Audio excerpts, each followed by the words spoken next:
Bienvenidos de nuevo. Hoy, te contaré de la vida de San Esteban. Es el relato de un alma pura que desde la niñez buscó la belleza del Creador, que escuchó el llamado divino en el servicio a los desamparados y cuya luz fue tan intensa que ni la misma muerte pudo apagar.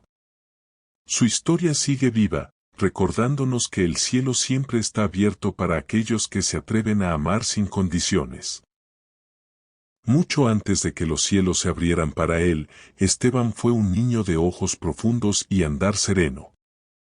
Aunque su sangre era judía, nació en un mundo rodeado de la sofisticación helenística, probablemente en la vibrante ciudad de Alejandría. Desde pequeño, se cuenta que Esteban no era como los demás niños que corrían tras las canicas de arcilla o los barcos de papiro en el Nilo. Su infancia estuvo marcada por una intensa sensibilidad hacia el sufrimiento ajeno.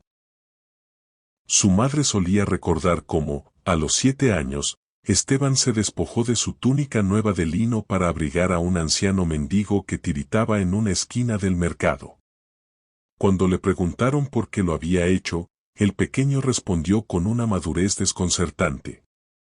Sentí que el frío del hombre congelaba mi propio pecho. Si él tiene calor, mi corazón vuelve a latir. En su niñez, Esteban pasó horas en las grandes bibliotecas y sinagogas de habla griega. Tenía una inteligencia prodigiosa, devoraba los rollos de las escrituras y cuestionaba a los rabinos con una agudeza que los dejaba sin palabras. Pero lo que realmente llamaba la atención de su familia era un don inexplicable. A veces, Esteban se quedaba mirando fijamente el cielo azul, inmóvil, como si escuchara una melodía invisible. Un dato curioso de su infancia, transmitido por antiguas tradiciones orales, cuenta que las aves del cielo solían descender y posarse en sus hombros sin temor alguno mientras él oraba en el patio de su casa. Su abuelo, un hombre sabio, solía mirarlo con una mezcla de orgullo y temor, intuyendo que el destino de aquel niño no pertenecería a la tierra, sino a la eternidad.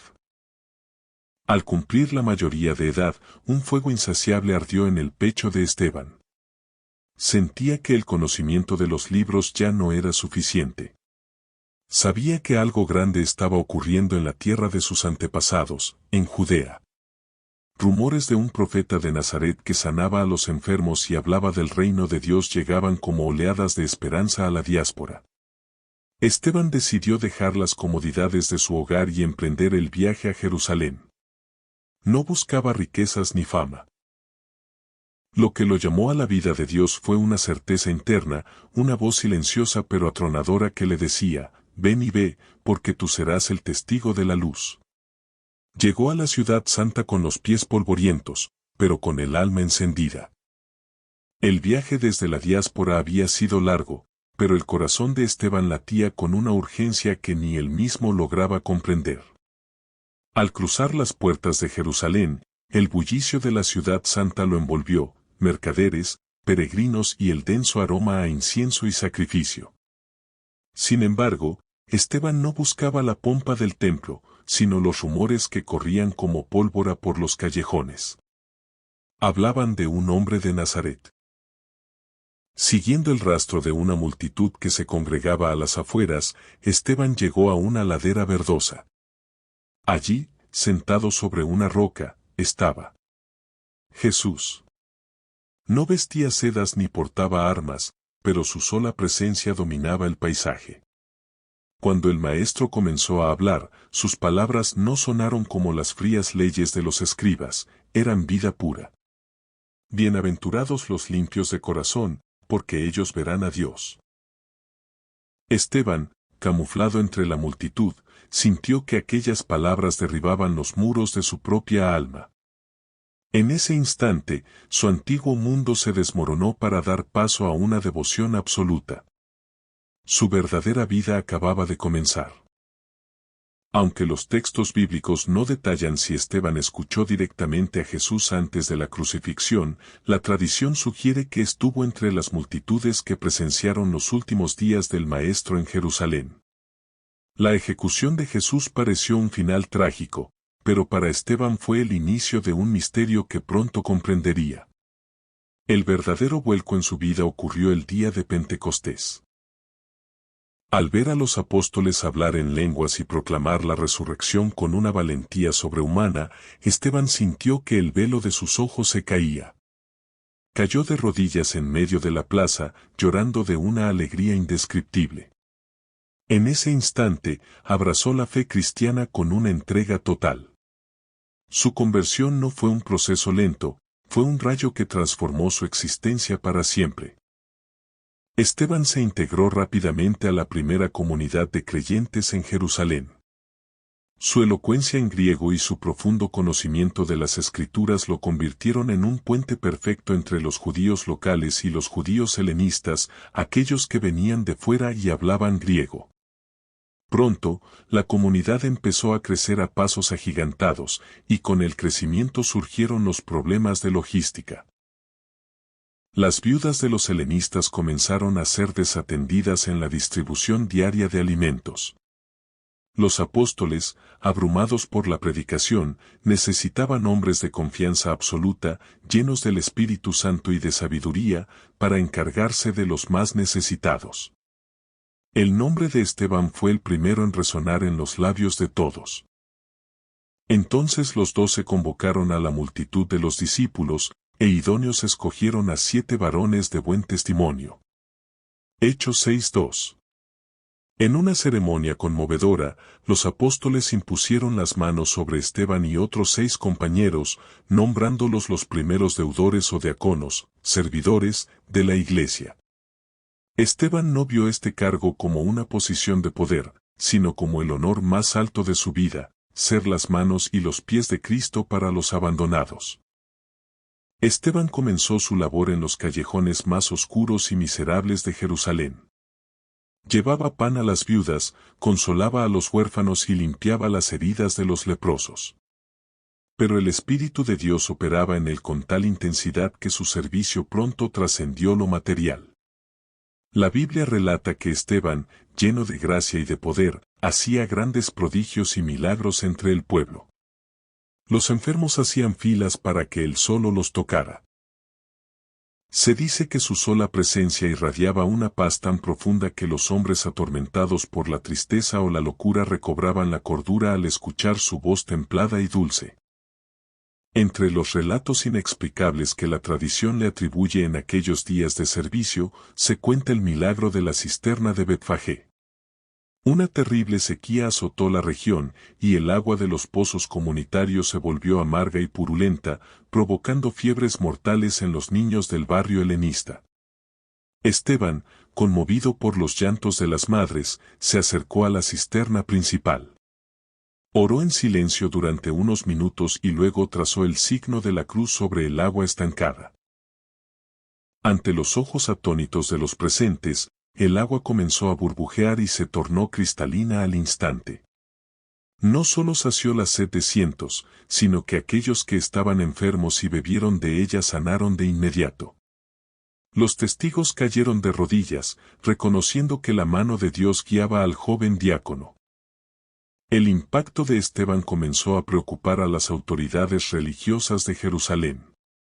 No podían soportar que un joven helenista trajera a tantas almas con sus palabras y milagros.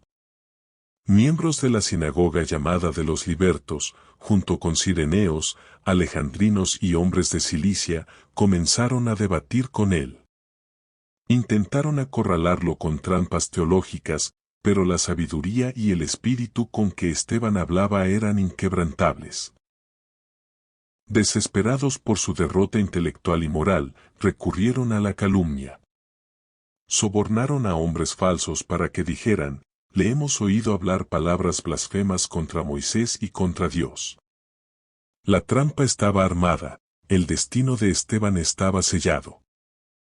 Esteban fue arrestado con violencia y llevado ante el Sanedrín, el mismo tribunal supremo que meses antes había condenado a Jesús. El ambiente en la sala era tenso, cargado de odio y sed de sangre. Los falsos testigos presentaron sus acusaciones mientras el sumo sacerdote miraba fijamente al acusado, esperando ver miedo o desesperación en sus ojos. Sin embargo, lo que sucedió a continuación fue un hecho inexplicable que dejó mudos a los jueces. La Biblia describe que todos los que estaban sentados en el concilio, al fijar los ojos en él, vieron su rostro como el rostro de un ángel. Su piel resplandecía con una luz blanca y pura, y una paz sobrenatural emanaba de sus facciones. No había rastro de temor en él, solo un amor divino que desafiaba a la muerte. Cuando el sumo sacerdote le preguntó si las acusaciones eran ciertas, Esteban no se defendió a sí mismo. En su lugar, pronunció un discurso magistral e inspirador, recogido en el capítulo 7 de los Hechos de los Apóstoles. Repasó toda la historia de Israel, desde Abraham hasta Salomón, demostrando cómo el pueblo a menudo había rechazado a los profetas enviados por Dios. Conforme avanzaba, su voz cobraba la fuerza de un trueno. Al final, con una valentía inquebrantable, les miró a los ojos y les dijo: duros de cerviz e incircuncisos de corazón y de oídos. Vosotros resistís siempre al Espíritu Santo. ¿A cuál de los profetas no persiguieron vuestros padres? Estas palabras penetraron como dagas en el orgullo de los líderes religiosos. Al escuchar esto, la furia de los miembros del Sanedrín estalló. Crujían los dientes contra él, ciegos de ira. Pero Esteban, ajeno por completo al peligro que lo rodeaba, levantó los ojos al techo del recinto. En ese preciso instante, los muros de piedra parecieron desvanecerse para él. Lleno del Espíritu Santo, exclamó con voz extasiada: He aquí, veo los cielos abiertos, y al Hijo del Hombre que está a la diestra de Dios. Era una revelación demasiado grande para sus captores. Se taparon los oídos para no escuchar lo que consideraban una blasfemia suprema y, lanzando un grito unánime, arremetieron contra él con violencia salvaje. Arrastraron a Esteban fuera de las murallas de la ciudad, cerca de lo que hoy se conoce como la Puerta de los Leones. La muchedumbre enfurecida tomó piedras del suelo. Para poder lanzar los proyectiles con más fuerza y comodidad, los verdugos se quitaron sus mantos y los dejaron a los pies de un joven fariseo fanático que presenciaba la escena con fría aprobación. Su nombre era Saulo de Tarso, quien más tarde se convertiría en San Pablo. Las piedras comenzaron a llover sobre el cuerpo de Esteban, rompiendo sus huesos y rasgando su carne. En medio del dolor inimaginable, Esteban no gritó de agonía ni maldijo a sus asesinos.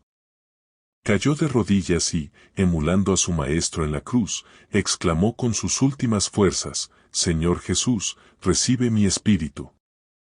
Y luego, arrodillándose, clamó en alta voz: Señor, no les tomes en cuenta este pecado.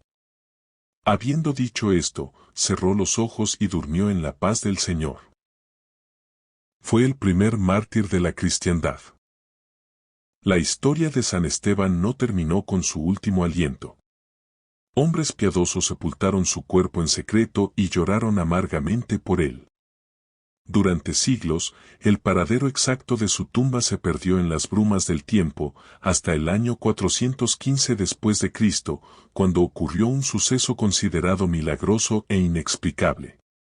Un sacerdote llamado Luciano tuvo una visión 3 veces consecutivas en la que un sabio anciano le revelaba el lugar exacto donde descansaba el primer mártir, en Capar Gamala. Al excavar, un hecho asombroso sacudió a la región. En el momento en que abrieron la tumba de San Esteban, la tierra tembló levemente y un aroma celestial y dulcísimo, como de flores desconocidas, inundó kilómetros a la redonda. Más inexplicable aún fue que una severa hambruna y sequía que azotaba la zona terminó de golpe ese mismo día con una lluvia bendita, y 73 personas que padecían diversas enfermedades crónicas sanaron instantáneamente al tocar la tierra del sepulcro.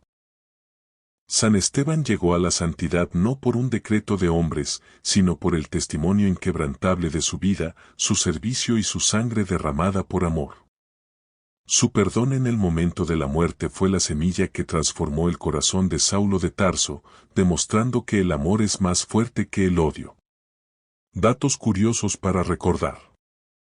Es considerado el patrono de los canteros y albañiles debido al instrumento de su martirio, las piedras, y también de los que sufren de fuertes dolores de cabeza. En las representaciones artísticas, siempre se le pinta como un joven diácono vistiendo una dalmática, llevando la palma del martirio y, frecuentemente, con 3 piedras sobre su cabeza o en sus manos.